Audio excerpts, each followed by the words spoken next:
આજે કોંગ્રેસના રાહુલ ગાંધી પાટણમાં હતા। ઉત્તર ગુજરાતને સાધવા માટે રાહુલ ગાંધીએ પાટણમાં જંગી જનસભાને સંબોધન કરી સીધા ભારતીય જનતા પાર્ટી પર પ્રહાર કર્યા કે બે વિચારધારાઓની લડાઈ ચાલી રહી છે। ભારતનું લોકતંત્ર બંધારણ બચશે કે નહીં તે સવાલ ઊભો થયો છે, કારણ કે અત્યારે ભારતીય જનતા પાર્ટીને આરએસએસ જે ઈચ્છે છે કે સંવિધાન ખતમ થઈ જાય। રાહુલ ગાંધી એક પણ મોકો ન છોડ્યો, કારણ કે અહીંયા મોકો હતો કોંગ્રેસના ઉમેદવારના સમર્થનનો, પ્રચારનો। એક સાથે 3 બેઠકો, ખાસ કરીને ઉત્તર ગુજરાતની જો વાત કરવામાં આવે તો સાબરકાંઠામાં, જ્યાં ભારતીય જનતા પાર્ટીમાં ચાલતા આંતરિક વિખવાદનો ફાયદો લેવો, બનાસકાંઠામાં જે મજબૂત ઉમેદવાર જ્ઞાનીબેન છે એમના સમર્થનમાં પ્રચારની એક માહોલ બનાવવો, અને પાટણમાં જ્યાં લોકસભા બેઠકમાં એક સાથે 4 વિધાનસભાની બેઠકોમાં કોંગ્રેસ જીતેલી છે, એમાં મજબૂત સ્થિતિમાં હોવાનું માનવામાં આવે છે। અને એટલા જ માટે રાહુલ ગાંધીનો આ સ્ટ્રેટેજિક પ્રવાસ રહ્યો। એક સાથે ભારતીય જનતા પાર્ટી પર એમણે એક રીતે હુમલો બોલાવી દીધો। શિક્ષણ, સ્વાસ્થ્ય, વિકાસ એ તમામ મુદ્દાઓ પર રાહુલ ગાંધીએ सरकारને घेरવાનું કામ કર્યું। उस लिस्ट में से हर परिवार में से एक महिला का नाम चुना जाएगा और उस महिला के बैंक अकाउंट में हिंदुस्तान की सरकार हर साल 1 लाख रुपए अंदर डाल देगी। हर महीने पहली तारीख को करोड़ों लोग जागेंगे, बैंक अकाउंट में 8,500 रुपए महीने के खटाखट आएंगे।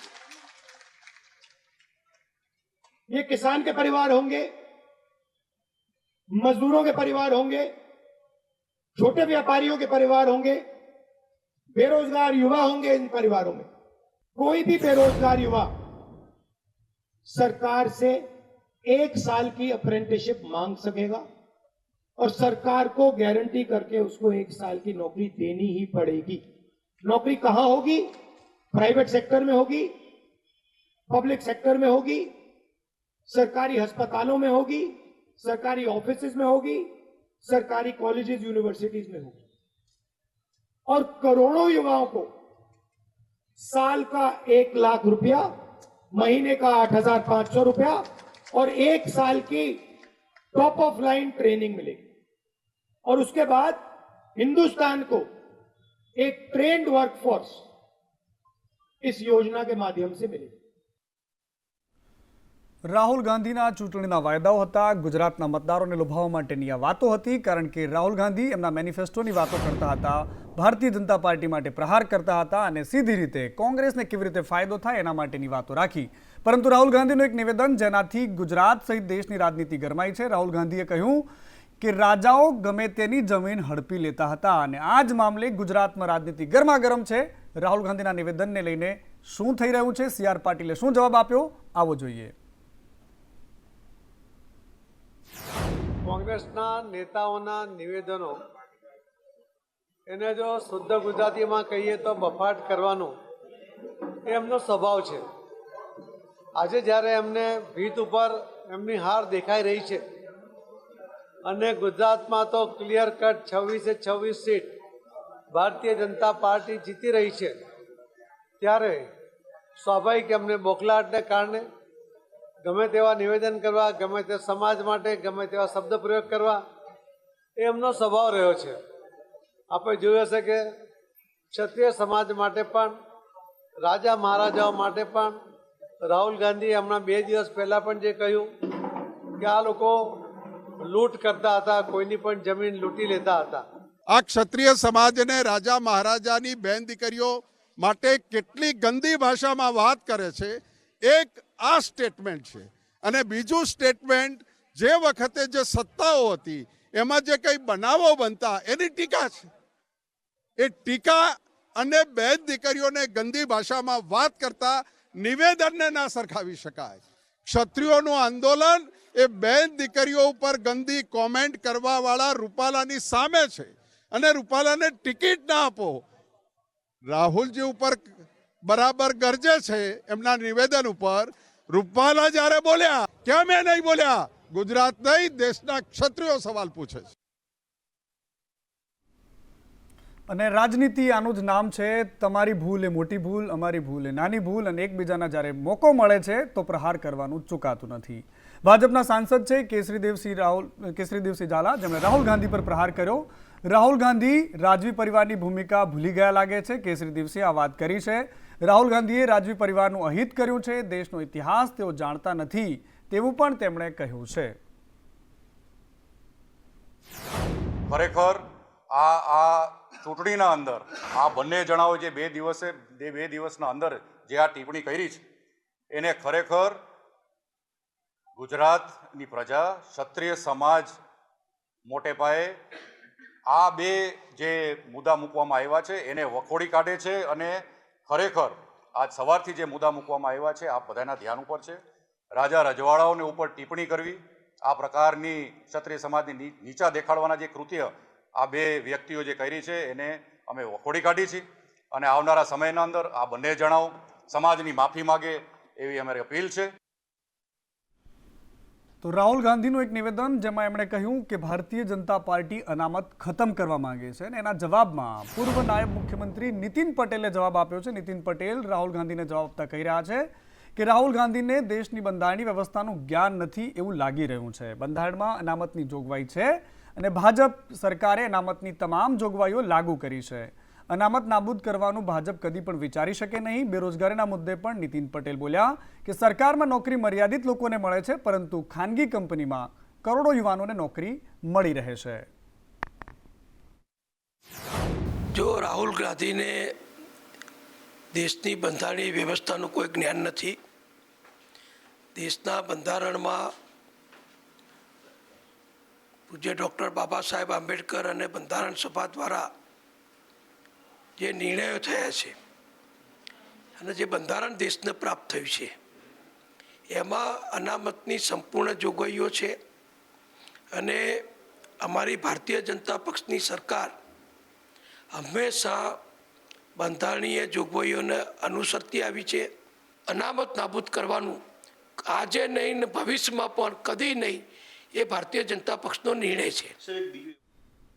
અને હવે રાહુલ ગાંધીના નિવેદનને લઈને ગુજરાતમાં ક્ષત્રિયો આકરા પાણીએ છે. ભાજપના ક્ષત્રિય રાજપૂત સમાજ દ્વારા વિરોધ કરવામાં આવી રહ્યો છે, કારણ કે ભારતીય જનતા પાર્ટી સાથે જોડાયેલા ક્ષત્રિયો હવે રાહુલ ગાંધીનો વિરોધ કરી રહ્યા છે. રાહુલ ગાંધીના સભા સ્થળે જ્યારે આજે બપોરે તેઓ સભા કરવા માટે પહોંચ્યા એ પહેલા એમણે વિરોધ કર્યો હતો. તે દરમિયાન વિનયસિંહ ઝાલા સહિતના કાર્યકરોએ કાળા વાવટા ફરકાવ્યા હતા.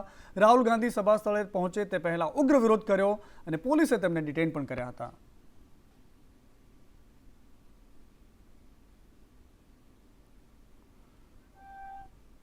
અને ગુજરાતમાં હવે બીજી રાજનીતિ શરૂ થઈ છે, હરખપદુડાવાળી. હરખપદુડા વર્સિસ બુદ્ધિમાન. કોઈ કહી રહ્યું છે કે આ નેતાઓ અને સમાજને મામલે ટિપ્પણી કરી રહ્યા છે, કોઈ નેતાઓના મામલે ટિપ્પણી કરી રહ્યું છે. પરંતુ હવે પરેશ ધાનાણીના નિવેદનની સામે ભરત બોગરાએ પ્રતિક્રિયા આપી છે. પરેશ ધાનાણીએ હરખપદુડાની વાત કરી હતી કે અમે પટેલો અને બાપુઓ હરખપદુડા છીએ. પટેલ અને બાપુ હરખપદુડા નથી, બુદ્ધિશાળી છે તેવું ભરત બોગરા કહી રહ્યા છે. હરખપદુડા થઈને ભાજપને મત આપ્યા તેવું ધાનાણીએ આજે સવારે કહ્યું હતું. એના જવાબમાં ભારતીય જનતા પાર્ટીના ઉપાધ્યક્ષ ભરત બોગરા છે, તેમણે કહ્યું કે વર્ષો સુધી પટેલોએ કોંગ્રેસને મત આપ્યા છે અને આજે આ રીતે લોકો અપમાન કરી રહ્યા છે.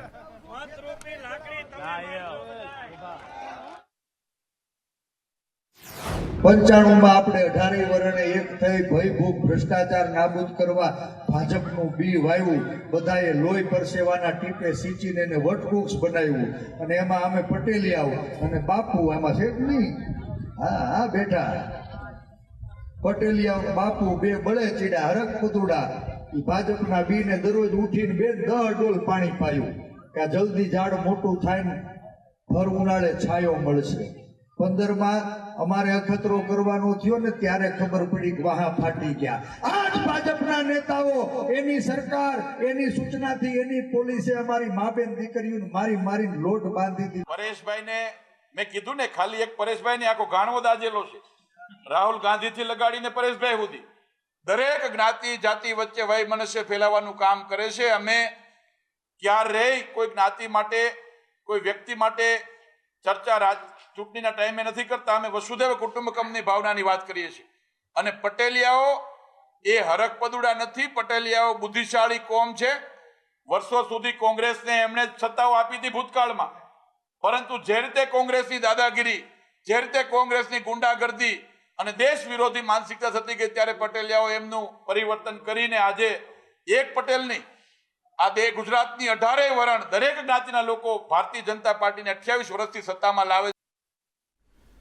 અને બીજી બાજુ આકરા અંદાજમાં બોલતા પરેશ ધાનાણીએ આજે એક નવો વિવાદ છેડ્યો છે. ધાનાણીએ ભારતીય જનતા પાર્ટીને કહ્યું છે કે સરદારના તેઓ નકલી વારસદારો છે, અમે અસલી વારસદારો છીએ, ને એ રીતે એમણે ભારતીય જનતા પાર્ટી પર પ્રહારો કર્યા. સરદારનું નામ લઈને નકલી વારસદારો ઊભા થયા છે.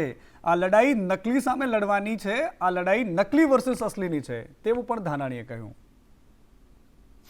25 વર્ષ પછી હવે બધાને એ વાત સમજાણી છે કે આ ભારતીય જનતા પાર્ટી એ કોઈની નથી, માત્ર સત્તાને સાચવવા માટે સમાજની અંદર વિભાજન કરાવે છે. ત્યારે હવે ગુજરાતના લોકો એ વાત જાણી ગયા છે કે આ નકલી સરદારના નકલી વારસોએ ગુજરાતને ગીરવે મૂકવાનું પાપ કર્યું છે, ગુજરાતને સામાજિક સંરચનાને તોડવાનું પાપ કર્યું છે, ગુજરાતમાં ક્યાંય નાત જાત ભાત વચ્ચે વેર રોકવાનું કામ કર્યું છે.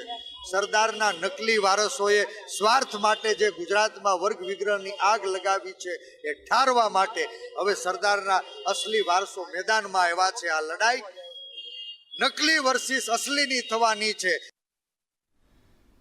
કોણ નકલી ને કોણ અસલી એ તો જનતા નક્કી કરશે, પરંતુ અત્યારે ગુજરાતની રાજનીતિમાં નેતાઓ એકબીજા પર નકલી વર્સિસ અસલીનો આ જંગ કરી રહ્યા છે. ભારતીય જનતા પાર્ટી પર જે આરોપ લાગી રહ્યો છે તેમાં ભાજપે જવાબ આપ્યું કે આખરે આ કામ જનતાનું છે કે જનતા નક્કી કરશે. સમાજ વચ્ચે લડાવવાનું કામ કોંગ્રેસે કર્યું છે તેવું ભારતીય જનતા પાર્ટીએ કહ્યું.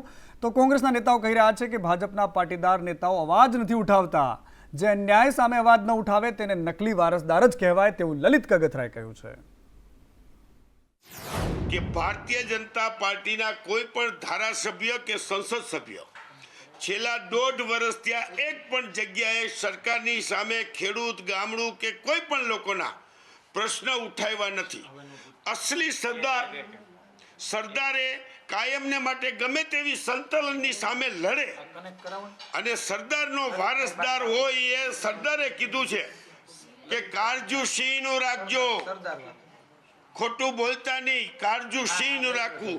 તો સિંહનું કાળજુ રાખીને જે સરકાર સામે સંતલન સામે લડતો હોય એ સરદારનો અસલી વારસ, અને સરેન્ડર થઈ જાય એ નકલી વારસ.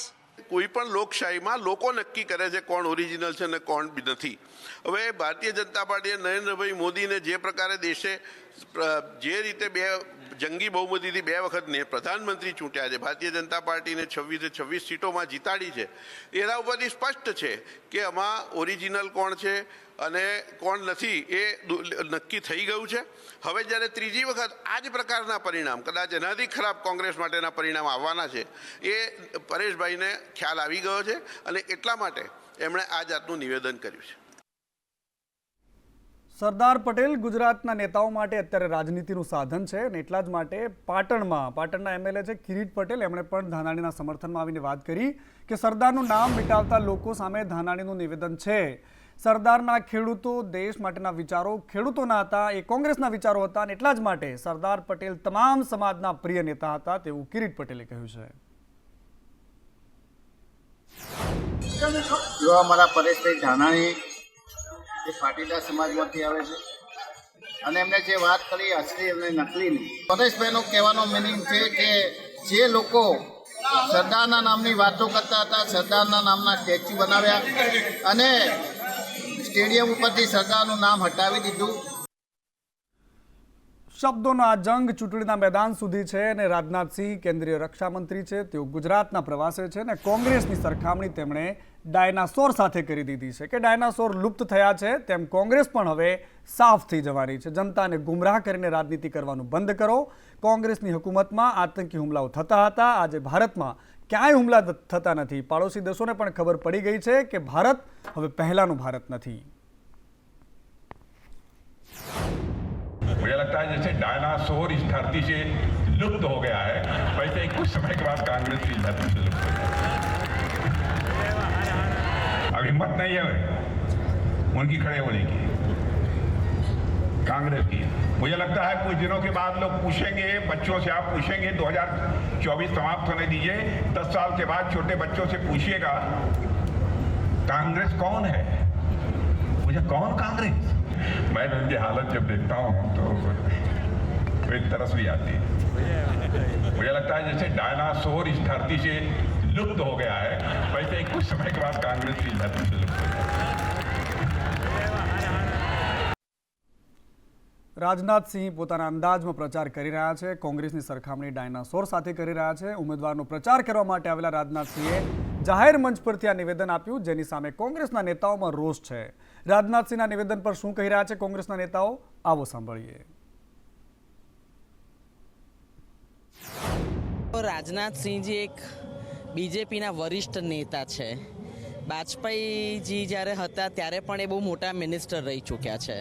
આટલા વર્ષોથી એમણે ઇન્ડિયાને 70 વર્ષમાં ઇન્ડિયા ક્યાં પહોંચ્યું છે એમણે એ મજલ કાપી છે.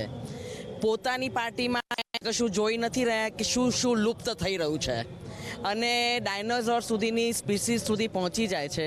મને એવું લાગે છે કે એમણે થોડું અંતર્મુખી થઈ અને જોવાની જરૂર છે અને એ શું બોલી રહ્યા છે કદાચ એમને પોતાને ખ્યાલ નથી. આવું તો અંગ્રેજો પણ કહેતા હતા અને એ જ અંગ્રેજોને આ દેશ છોડીને ભાગવું પડ્યું અને આ દેશનું નવસર્જન કોંગ્રેસે કર્યું છે. અને રાજનાથસિંહ જે વાત કરે છે એ તો મોદી સાહેબે જે લખીને આપ્યું હોય એ જ બોલે છે. એ કર્ણાટકની અંદર પણ બોલતા હતા કે કોંગ્રેસ લુપ્ત થઈ જશે અને બીજા પક્ષો લુપ્ત થઈ જશે, પરંતુ જે રીતે જનસમર્થન મળી રહ્યું છે અને જો એમને એમના કાર્યકરો ઉપર અને પાર્ટી ઉપર આટલો બધો ભરોસો હોય તો તોડજોડની નીતિ શા માટે અપનાવે છે? ગુજરાતની અંદર એમના 152 ધારાસભ્યો હતા, કોંગ્રેસના 17 ધારાસભ્યો હતા, તો શા માટે એમને એમના કાર્યકરો પર વિશ્વાસ હોય, એમના પાર્ટી પર વિશ્વાસ હોય, એમને કરેલા કામો પર વિશ્વાસ હોય? સવાલો હવે કોંગ્રેસના નેતાઓ પૂછી રહ્યા છે, રાજનાથસિંહ જવાબ આપી રહ્યા છે. રાજનાથસિંહ સીધા પ્રહારો કરી રહ્યા છે, ગુજરાત ભાજપના નેતાઓ જવાબ આપી રહ્યા છે. પરંતુ બીજી બાજુ ભાજપના જ એક નેતા જે તાજેતરમાં ભાજપમાં ભળ્યા છે એ ભૂપત ભાયાણીની મુશ્કેલીમાં વધારો થઈ ગયો છે. વિવાદાસ્પદ નિવેદન આપ્યું અને ત્યારબાદ હવે કેન્દ્રીય ચૂંટણી પંચને રજૂઆત થઈ છે આચારસંહિતા ભંગની. અને આ જ મુદ્દે હવે કેન્દ્રીય ચૂંટણી પંચે કેન્દ્રીય ચૂંટણી પંચે ભૂપત ભાયાણી પર હવે કોઈ પગલાં લઈ શકે છે રિપોર્ટ માંગવામાં આવ્યો છે. એ મામલે હવે રજૂઆત થઈ ચૂકી છે. કોઈ પગલાં લેવાશે તેવી વાતો સામે આવી રહી છે.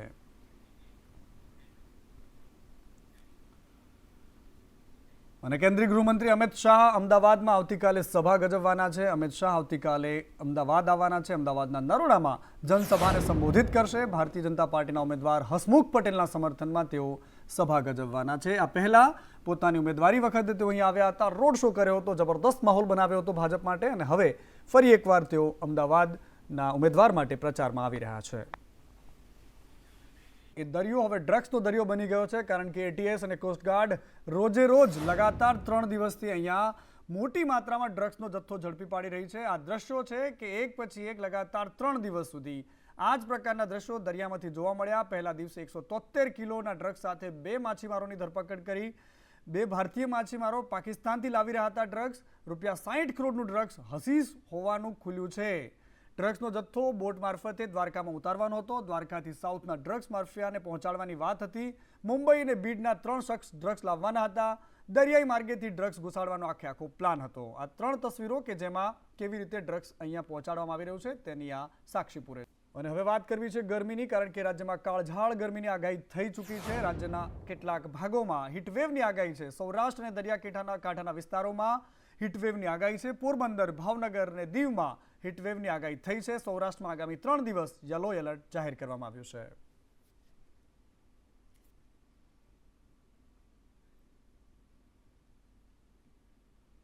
અને જેના માટે બાળકો રાહ જોતા હોય છે સ્કૂલોના, એમના માટેની આ તારીખ આવી ગઈ છે. રાજ્યની સરકારી શાળાઓમાં વેકેશનની તારીખો જાહેર થઈ ગઈ છે. 35 દિવસનું ઉનાળુ વેકેશન જાહેર કરવામાં આવ્યું છે. 9 મેથી લઈને 12 જૂન સુધી સરકારી શાળાઓમાં ઉનાળુ વેકેશન રહેશે. 13 જૂનથી શાળાઓમાં નવા સત્રનો પ્રારંભ થવાનો છે અને માટેની સરકારે ગાઈડલાઈન જાહેર કરી દીધી છે.